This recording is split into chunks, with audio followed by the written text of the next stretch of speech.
Querido bom Deus, nosso Pai, grandioso, maravilhoso, nós acabamos de cantar quão grande o Senhor é ao nosso lado. O Senhor tem nos guiado, nos tem aperfeiçoado a cada dia através da Tua Palavra.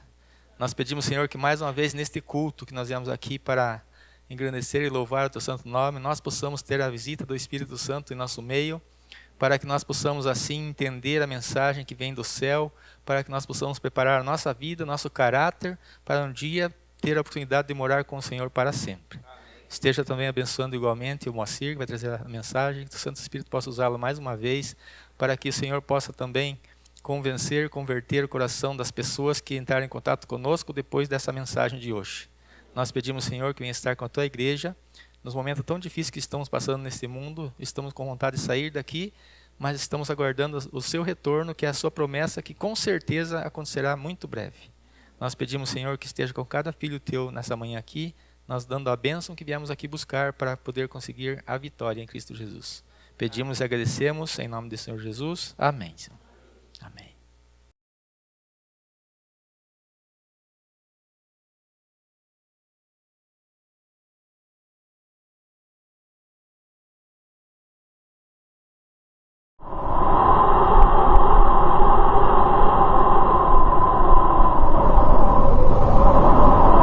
Senhor Deus, que realmente a palavra venha do céu, que ela possa nos corrigir, nos moldar para um dia estar contigo em mansões celestiais.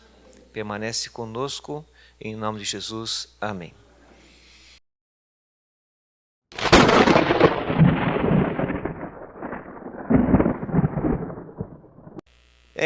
Hoje eu vou contar 3 histórias para vocês aqui.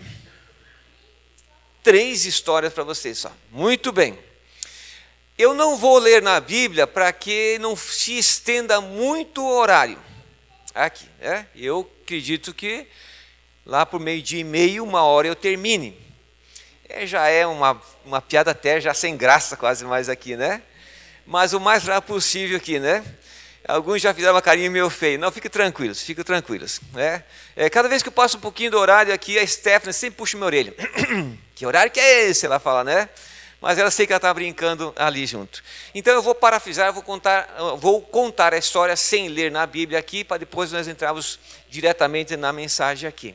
Irmãos, a primeira história que às vezes que chama a atenção nossa, não em ordem cronológica aqui, são os 3 jovens, ou os 4 jovens, vamos dizer assim, do livro de Daniel. Sadraque, Mesaque, Abednego e o próprio Daniel.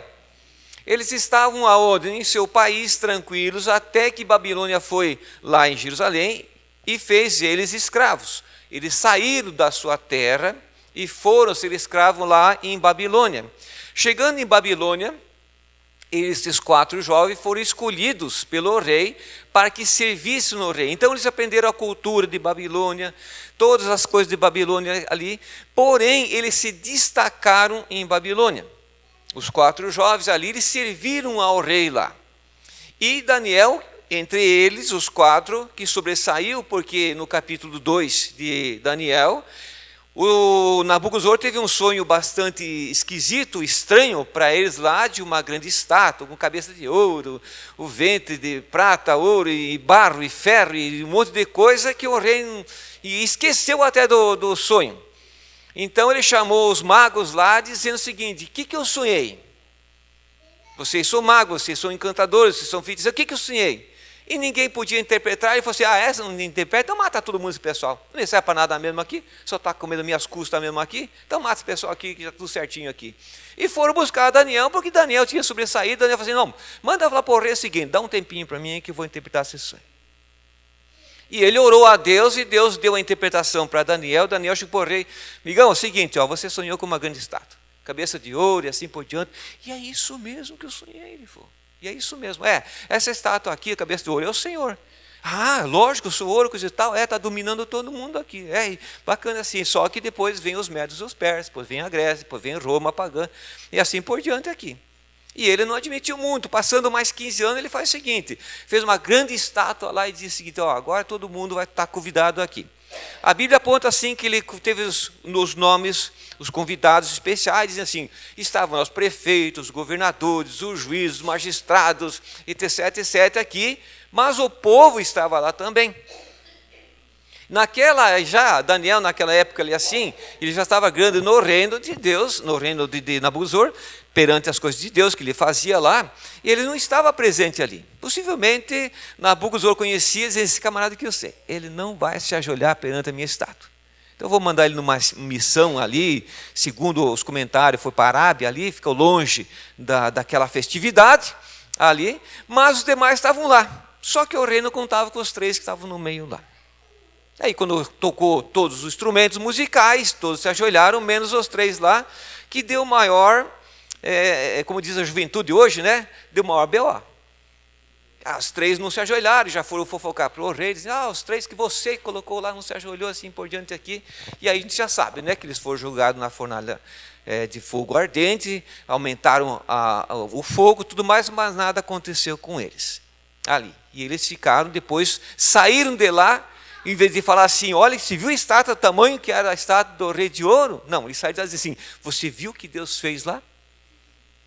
É isso que eles foram para casa e saíram com o decreto ainda do rei, dizendo o seguinte, daqui para frente, o Deus de Daniel, Sadraque, Mesaque, ali é o Deus nosso aqui também. Ok, essa é uma primeira história. A segunda história que chama a minha atenção também, terceiro de vocês, a de José. José estava em casa, tranquilo, bonitinho, com seus irmãozinhos, ele assim. De repente, José começou a ter alguns sonhos. Começou a sonhar.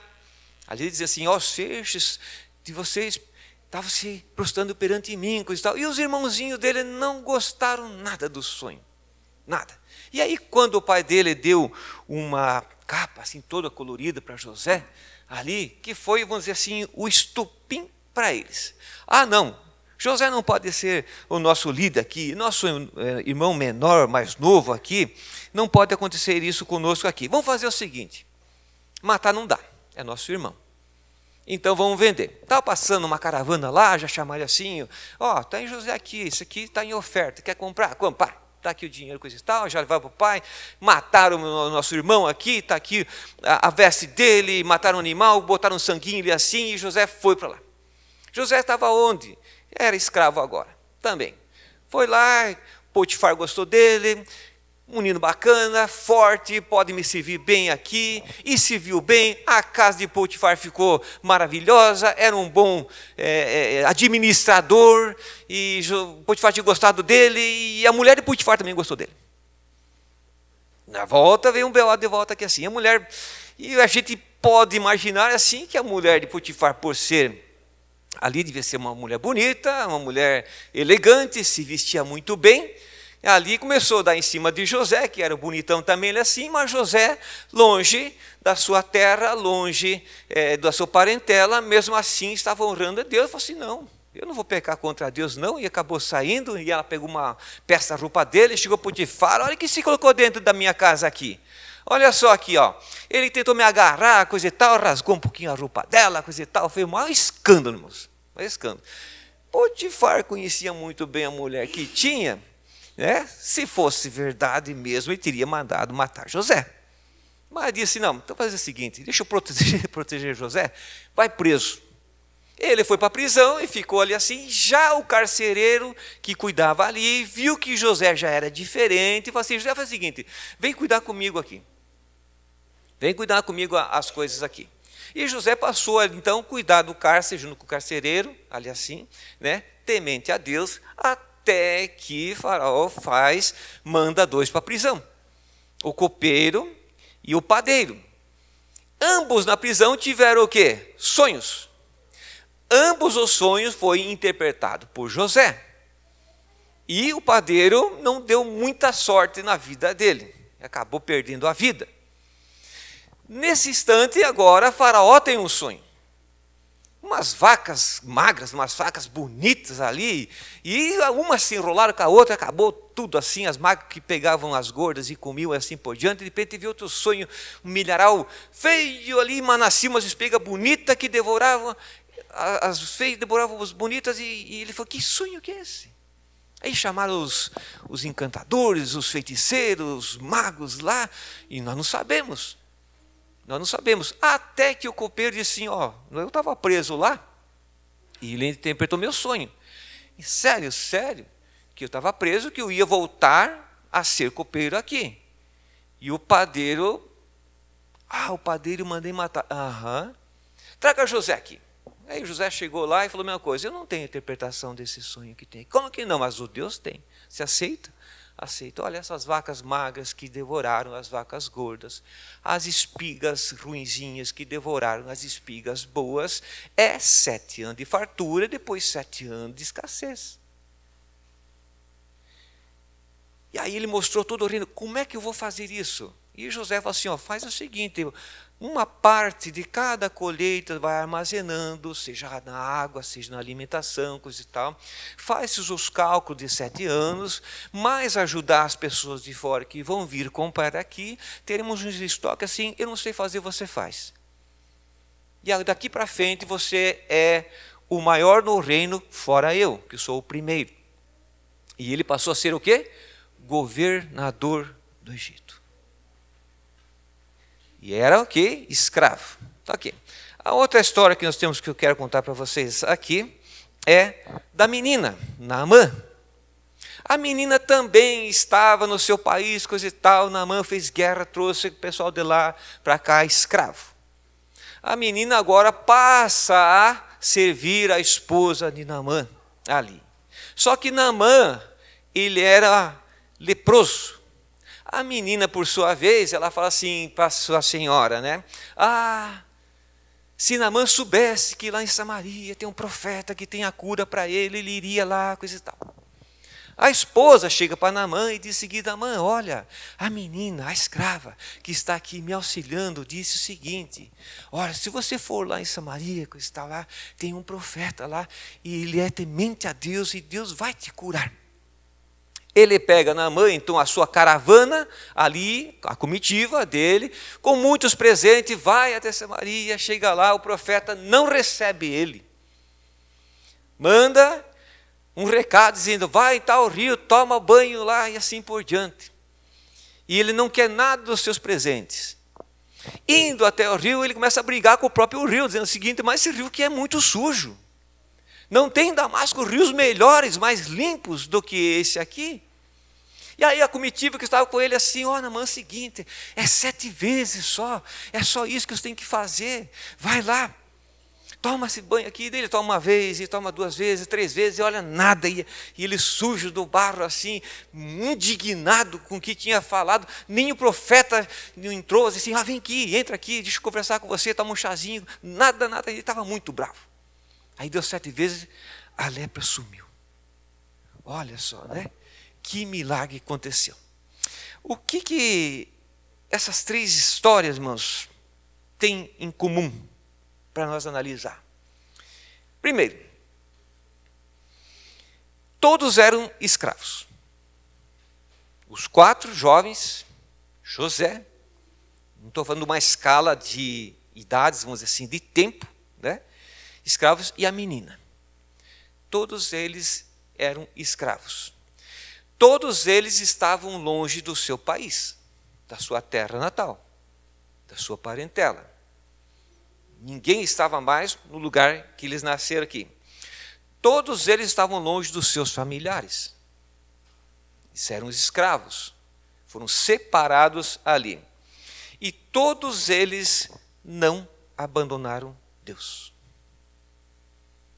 Numa situação, vamos dizer assim, de bastante adversidade da vida deles, eles permaneceram fiéis a Deus.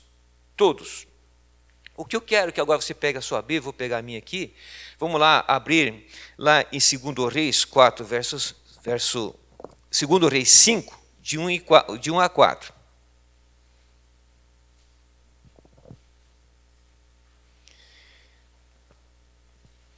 Segundo Reis 5, de 1 em diante.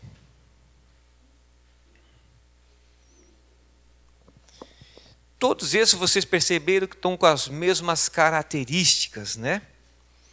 Mas quando nós contamos a história de Naamã, vimos apenas que a menina dá a sugestão para Naamã ir aonde estava a cura. E depois da história a gente conta ou prega sobre essa... É muito conhecida essa história aqui sobre Naamã. E esquecemos a menina. O que nós podemos tirar bom dela? Vamos à leitura aqui. 2 Reis 5:1 diz assim: Naamã, comandante do exército da Síria, era grande homem diante do seu senhor e de muito conceito, porque por ele o Senhor dera vitória à Síria. Era ele herói de guerra, porém leproso. 2. Saíram, pois, as tropas e da terra de Israel levaram cativa uma menina que ficou ao serviço da mulher de Naamã. 3. Disse ela à sua senhora, a menina: tomara o meu senhor estivesse diante do profeta que está em Samaria. Ele o restauraria a sua lepra. 4. Então Naamã foi e disse ao seu senhor. Assim e assim falou o quem? A menina, outra tradução, a jovem. Uma hora fala menina e aqui fala a jovem, que é da terra de Israel. Até aqui. Uma parte fala assim, a menina. A outra parte fala a jovem. Então nós podemos ter um cálculo aqui entre menina e jovem, aqui uma adolescente. Entre 13 a 15 anos, mais ou menos, podemos calcular assim. A gente vê, porque a idade dela não diz, mas as duas traduções falam da idade mais ou menos entre 13 a 15 a 16 anos. Até 16 anos não dá, porque não chamariam menina de 16 anos, né? De menina, né? Mas essa idade mais ou menos dela aqui assim. Muito bem. Tá. O que essa história nos revela dessa menina aqui? Primeiro ponto para nós aqui, analisarmos. Ela conhecia Deus. Tomara que meu Senhor fosse para Samaria. Lá tem um profeta de Deus. Ele seria restaurado. Primeiro ponto. Então ela conhecia Deus. Como que ela conhecia Deus? Que jeito que ela conhecia Deus? Obviamente que uma menina, uma adolescente, se ela conhece a Deus, porque os pais ensinaram. Vocês concordam comigo? Senão ela não ia conhecer. Se o pai não ensina nada, ela não conhece. Então, os pais ensinaram essa menina a respeito de Deus. Então, nós podemos ainda analisar o seguinte, que os pais faziam o culto familiar. A importância das famílias fazerem o culto familiar em casa, com os filhos ensinando. Com certeza os pais aqui acataram o que Moisés falou lá em Deuteronômio 6, verso 6, que nós vamos ler, mas ao deitar, ao levantar, ao caminhar, ensina seus filhos da palavra de Deus. Os pais então ensinaram ela. E ela, num momento oportuno, disse aonde estava o resultado. Disse aonde tinha o resultado da lepra de Naamã. Aonde seria restaurada a sua saúde. A outra questão é aqui, por que ela foi escolhida ali? Então, Naamã não ia escolher qualquer pessoa para estar com a esposa. Então, Naamã viu na menina uma pessoa que bondosa, carinhosa, prestativa, e aí vai. Porque ele não escolher qualquer pessoa para estar com a esposa. Então ela conhecia Deus, ela se diferenciou nessa questão de ser uma pessoa bondosa, carinhosa e tudo mais. Terceiro aqui, ela exalta a Deus. Ela fala, se meu Senhor fosse lá, Deus restauraria. Então teve um momento na vida dela que ela o quê? Exalta a Deus. A outra característica dela, teve empatia. Ela pensou assim, puxa, e se eu tivesse a lepra? E se eu tivesse a lepra no lugar do rei? E ela fala então, senhora, fala para ele lá, que ele vai ficar curado. Ele vai ficar curado. Outra característica dela, ela não foi vingativa. Ela podia ser uma pessoa vingativa. Eu não vou falar nada onde que ele pode restaurar essa lepra. Se nós analisarmos as histórias aqui, todos podiam ser vingativos. José, vamos voltar um pouquinho à história de José. José, como governador, depois de ter feito todo o estoque necessário aqui, ele reconhece que os seus irmãos que venderam estavam lá para comprar o alimento, que estavam sofrendo 7 anos agora de seca, que não tinha mais fartura. Ele podia dizer assim, vocês me venderam, me jogaram num buraco e agora querem comidinha? Podia se vingar dos irmãos, mas foi totalmente o contrário. Porque José é temente a Deus, não vingativo. Ele faz uma armadilhazinha, botando alguns objetos na sacola, vamos dizer assim, de alimentos do irmão mais novo, que o pai agora ficou preferido, que não queria deixar que o irmão mais novo fosse até lá, e para aprender, para ver como é que estava o coração deles. Até que um deles falou assim, não, deixa o irmãozinho embora, me prende a mim que eu fico lá. Daí José se revela. Mas teve oportunidade, se quiser, de vingança. Sadraque, Mesaque, Abednego, Daniel. Se quisesse, tinham se vingado do rei, sim. Quando o rei chegou assim, no capítulo 4 de Daniel, chegou assim, olha o que eu fiz aqui, meu reino, que fiz assim, tudo aqui assim. Daniel, é mesmo. Faz mais uma festinha para você aí. Faz o seguinte, pega o que você deixou escondido lá no Deus Marduk, que era o Deus dele, assim, traz aqui, faz a dança, que ele sabia que ia fazer, que o neto ia fazer. Faz você, tipo assim, vingança. Mas Daniel fala assim, não, olha, você é muito orgulhoso, ajuda os pobres, ajuda os necessitados. Quem sabe Deus te prolongue um pouquinho mais. E aí ele acabou pegando a lentropia, que é aquela doença que ficou 7 anos passando como animais. A menina poderia ter se vingado dela também. Quem sabe a esposa de Naamã falasse assim para a menina, olha, eu vou dar uma saidinha agora. Eu vou lá no Egito Shopping Center. E você fica aqui, cuidando da casa aqui. Eu vi lá que tem umas harpas lá de ouro, e eu vi que tem coisa boa lá. Eu vou lá no busca-busca, naquela loja buscar um negócio para mim lá. E ela foi, e a menina falou assim, eu vou me vingar.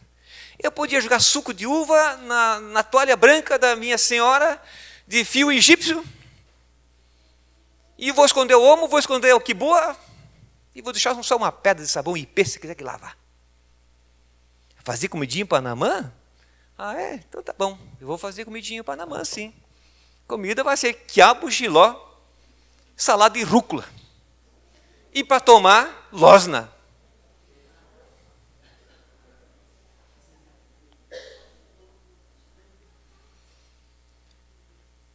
Incrível.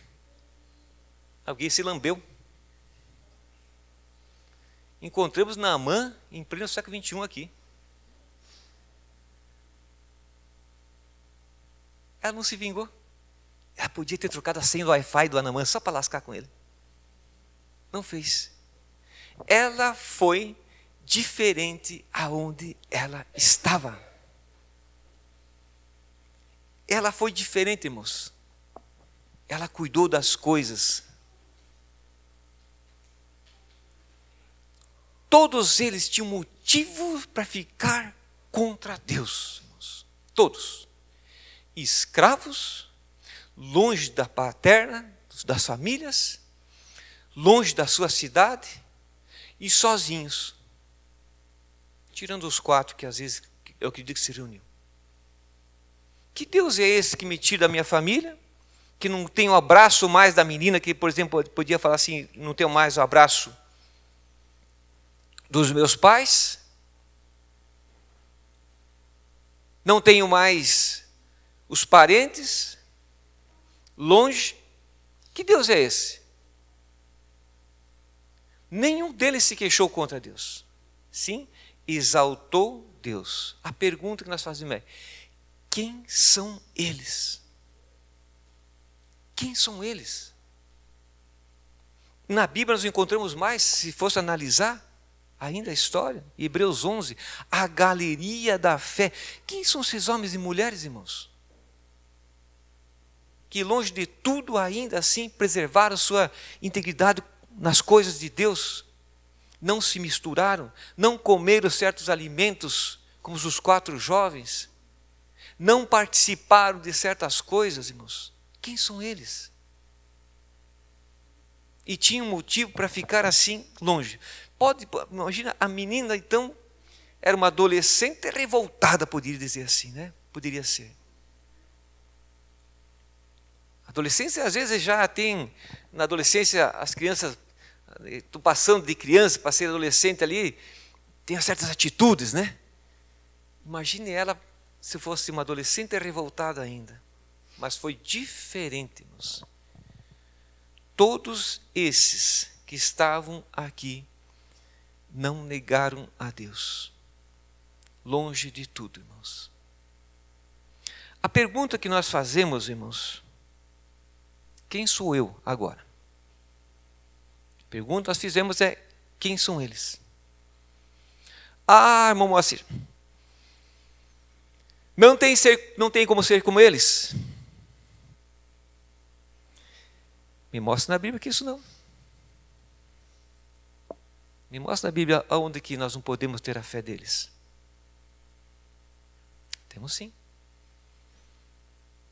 Então a pergunta que nós fazemos é: quem somos nós? Podemos considerar assim, irmãos, que a igreja aqui é o nosso país. Podemos considerar todos nós aqui a nossa família. Então, no nosso país, aqui com a nossa família, é fácil de nós sermos adventistas. Estamos na casa de Deus. Então a pergunta é: quem sou eu longe da família? E quem sou eu longe do meu país? Quando eu saio daqui, irmãos, quem sou eu? Participei aqui da igreja, 2 aniversários de 15 anos. Da Steph, eu lembro muito bem, né? A gente participou lá, teve uma festinha, ela cantou, teve o pastor, né? Teve a mensagem. Benção. A Camille já preferiu não fazer festa, mas viajou com os pais, né? E aí veio a ideia de fazer um culto para ela. Um domingo aqui, que eu tenho certeza que a maioria de vocês estavam presentes aqui. E aí, a ideia foi, né? Conforme a orientação da escritora americana Ellen White, né? Dizer que cada aniversário nós deveríamos trazer a nossa oferta de gratidão pelo aniversário. E a igreja que dia estava cheia. E o povo sabia que não ia ter bolo, não ia ter suco, nada. E eu acredito que aquele dia foi a maior arrecadação de oferta por um dia só dessa igreja. Quase R$600. Que foi revertido não em presente para ela, como nós explicamos para a igreja, mas revertido na causa de Deus. Ela não ficou triste. Então esse tipo de aniversário, irmãos, nos traz alegria. Porque são coisas levadas a Deus. Nós fomos convidados, eu e a Camila, também para um aniversário. Faz um tempo já. De 15 anos. Quando nós chegamos lá, a recepcionista disse: pois não, qual é o nome de vocês? A Meire. Ah, está aqui, Meire. Riscou que a Meire estava chegando. Como é que? O Leonardo. Ah, está aqui. E o seu? Meu nome é Moacir. Moacir, você foi escolhido aqui para falar umas palavras aqui no aniversário? Mas fique tranquilo que eu vou chamar você. Como diz a Steph de vez em quando, what? O quê? Vamos lá, né? Daí, a mesa de vocês é número X, nós sentamos lá, peguei o celular, já fui na Bíblia, e eu falei sobre essa menina, não dessa maneira aqui, né? Mas que para aniversariante é diferente, né? E aí veio o jantar, eu falei assim, acho que agora vão me chamar para fazer a oração do jantar, e não chamaram.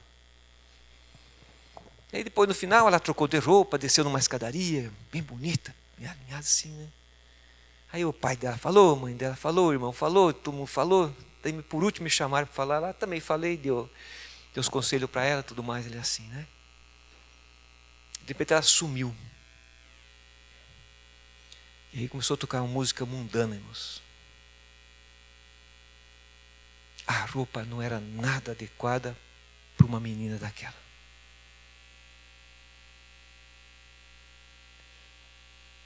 Falei, vou olhar para a Meire, né? Quando eu olhei para a Meire já estava olhando para mim e dizendo assim, não é mais o momento de nós ficarmos aqui. Quem sou eu fora do meu país?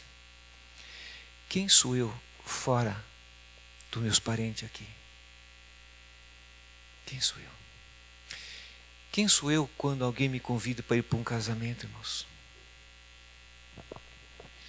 Quem sou eu na véspera do Natal, do Ano Novo, longe da minha cidade aqui, longe dos meus parentes? Estou levando Deus, mostrando que eu tenho Deus, ou estou me igualando a eles? Eu quero terminar contando uma história aqui, irmãos, de uma meditação que me chamou a atenção. Não vou ler todo aqui. Não vou ler toda a meditação aqui. Apenas que o nome é meio difícil, eu tive que trazer aqui para escrever. O nome da pessoa é Friedrich Nietzsche, possivelmente alemão, pelo sobrenome aqui. O título dessa meditação de 10 de julho é Igreja, Túmulos de Deus. Aqui conta a história dele, que ele foi um dos críticos mais ácidos do cristianismo. Ele era ateu.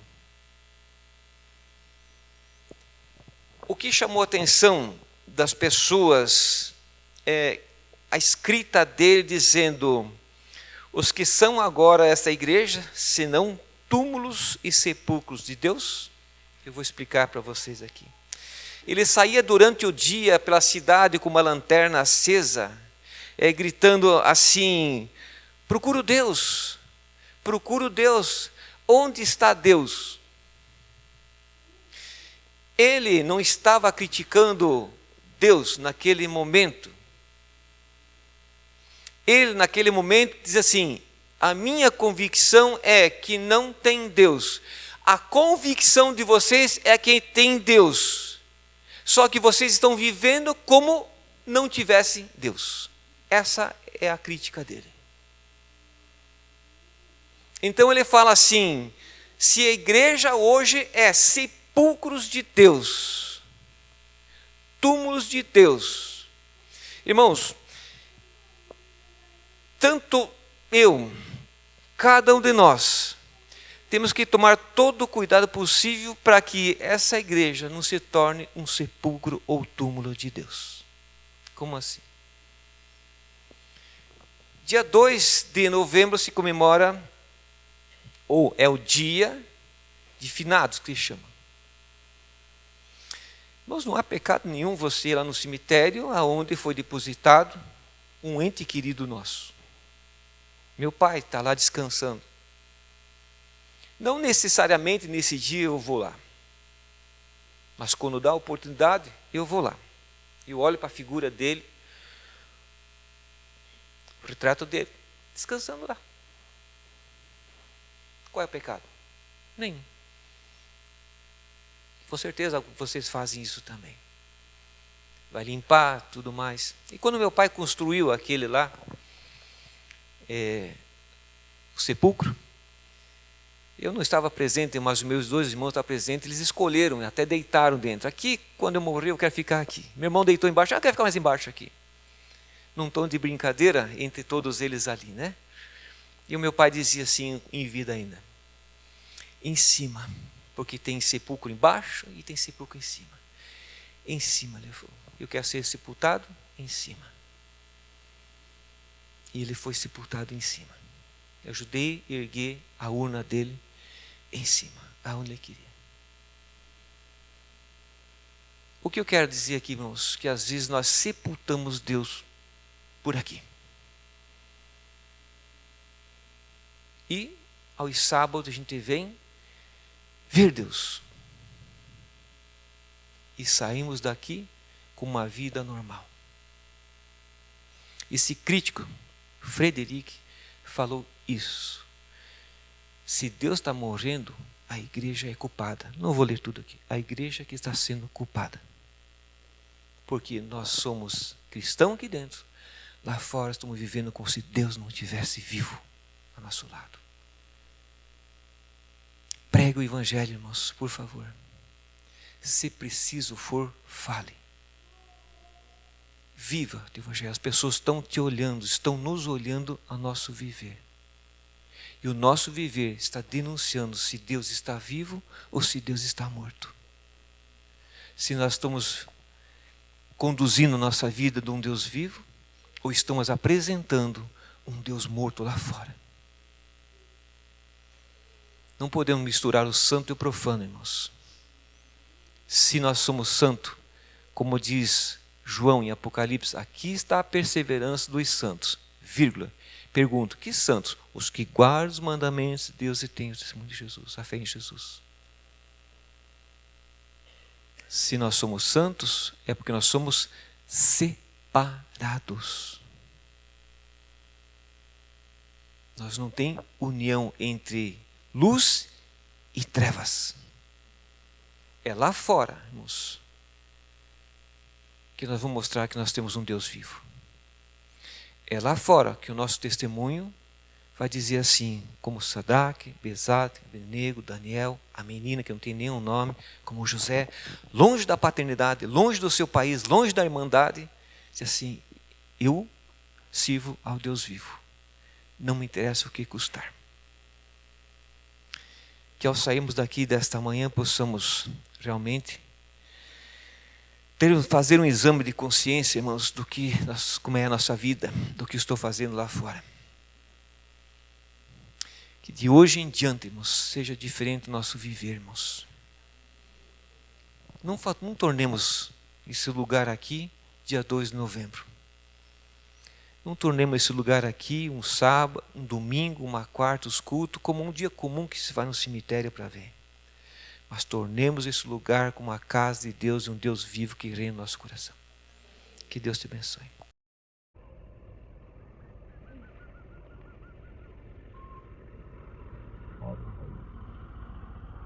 Nosso Deus, que seja a nossa razão do nosso viver as coisas sagradas de Ti. Que possamos, Pai, cada dia mais sermos semelhantes ao Senhor. Por isso nós pedimos o poder do Espírito Santo na nossa vida para transformá-la dia após dia, Pai. Renova o nosso caráter, o nosso ser. Aperfeiçoa-nos um dia para estar contigo nas mansões celestiais. Transforma a nossa vida constantemente. Dá-nos esse poder para nós mostrarmos às outras pessoas, através do nosso testemunho, quem nós somos lá fora. Aqui dentro nós somos teus filhos, lá fora nós temos mais ainda mostrando tudo que o Senhor faz de bom na nossa vida, para que as pessoas vejam a diferença do nosso viver. Permanece conosco, nos leva aos nossos lares, sob tua bênção e proteção, em nome de Jesus. Amém.